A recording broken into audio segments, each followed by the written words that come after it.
In this guide, I'm going to show you guys how to fix VRBO app not working.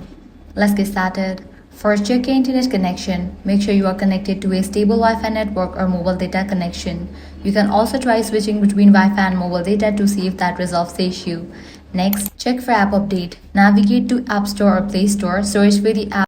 After app appears, click on it. Now if you see the option of update, click on it and update the app to its latest version, as outdated version of the app can cause compatibility and performance issues.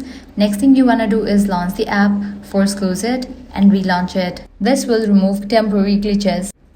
Next thing you want to do is launch your settings app. Go to general, click on iPhone storage. Make sure you have enough storage in your device. If not, you can offload or delete the unused app. Now launch VRBO. Click on the option of load app and confirm it. This will clear cache and cookies.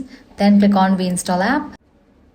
Likewise, check for system update, head back, navigate to the option software update. An outdated version of iOS or Android can sometimes prevent apps from functioning properly, so make sure you have updated your iOS or Android version to its latest.